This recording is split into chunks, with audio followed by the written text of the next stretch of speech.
MCU. How are you? I write to you not just as a fan of yours, of course, of your films that you've made, but also to display my way of giving thanks for all that you've done over these years. You might not know this, but we hold a great connection, if you catch my drift. You see, in the year of 2008, that was when you, MCU, first released your very first entry to your world-building franchise, that being the 2008 film Iron Man, starring, of course, Robert Downey Jr., the same year to when I was 11 years old. Today it is 2018, and next week, in just a couple of days, I will be turning 21. In which case makes this also the same year when you, since your first movie came out in 2008 and your film series and film franchise started in 2008, this year marks your 10-year anniversary of just existing. That is really, really, really, really weird. Because that showcases to me that both of us are very, very old. I write to you with this letter to you to thank you for all the films that you've done for us and that you've made for us. Pretty much everyone worldwide of the fans of yours all these years. Introducing us to these stories and these comic book characters that we wouldn't have previously been introduced to if it wasn't for you. And as this is the month when I become 21, where originally you listed your next film that is very soon to be coming out called Infinity War, Avengers Infinity War, the third installment in the Avengers lineup, the next Avengers film, where you originally insisted on releasing the film on May 4th, you are now said to release it a week early for all of us Marvel fans and moviegoers to enjoy a week earlier. I really would love to also thank you for doing that. This film, while it gives me excitement, of course, for watching it, it also brings me too much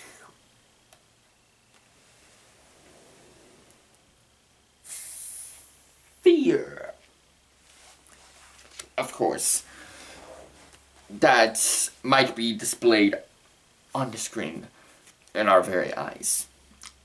I express this fear, of course, that I'm sharing to you, MCU, for the reason that, Kevin Feige has constantly, repeatedly said to the viewing public that this film, Infinity War, will be a game changer. The biggest game changer of films that you have so far produced and constructed. And it's a one big film that shall change your whole entire movies. The way he expresses this and how this is going to be so killing off the characters that will be on screen. Not just one, but a ton. I understand why you are all doing this for this film. Because, and I'm not saying me, I'm saying this, of course, your wonderfulness of MCU-ness have displayed complaints that there isn't a lot of, realistic stakes in the form of death a lot. I mean, yes, we've seen death, of course, but early in the stages of your MCU-ness, you've only had death happen to not as developed characters previously. Not to bash you, but from hearing what other people say, of course, if you ask anyone on the street for them to describe what Quicksilver from Age of Ultron's character is, besides twin brother to Scarlet Witch an accent, you won't see or hear that much detailed description about his character. So it's an easy and safe character to off instantly for us not to feel anything and keep continuing to love and enjoy our characters that we love so. But I've seen that you've gotten better at this. Instead of just killing off just characters that show up just for just one movie and that's it. You've killed off characters that were pre-introduced in other films, such as Guardians of the Galaxy Volume 2, that being Yondu. How can you kill him, by the way? He was amazing! Why would you kill Yondu? But it built up stakes, and it left for me, and I know countless many others, a great impact of how you killed his character off, and it made the movie stick out much more for me. But those were just supporting characters. This is what others say, of course, reminding. Not what I'm saying, of course. You have so much power. But you haven't displayed death come from other, more prominent characters that we've grown to love for so many years. So I get that reason of why you want to kill off characters in this new film of yours in Infinity War. But do you have to kill off so many like you say you are? Let me express my fear now. That I have. You introduce to me and many others so many characters that we love. But if you're gonna kill them off where we have to witness it and witness them being offed, I can never forgive you. Of course, I'll see the next movie you make, but I'll never forgive you during that movie and that week after I see the movie. But I'll forgive you, but for that week, I will never forgive you. And I feel like it only makes sense in this letter, MCU, to express to you the characters that I will say it will make sense, and I'll understand, and I feel like it will be important, and it will be significant, and it will be a good change for your film franchise. But characters that are going to be displayed in Infinity War that I deem you should not kill off still. I'd first like to go over the characters that, really all of the characters that have just been introduced to the movies and have just been launched into the Marvel Studios universe as the characters that I do not think should be killed. And the characters that I obviously think won't be killed because it's impossible for them to be killed. One of those characters being, firstly, Ant-Man and the Wasp, because, I mean, both of they're going to be in the next Marvel movie of yours called Ant-Man and the Wasp. And I don't think you can have a Ant-Man and the Wasp movie without Ant-Man and the Wasp, so I think that's a dead giveaway that they will not be killed, so yeah.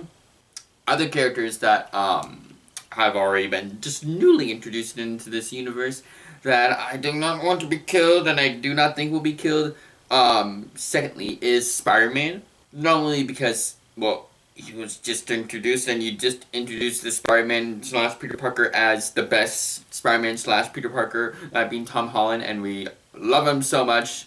If you kill him, that would be doing it too early. We've only had 2 movies of him, and we honestly still want more.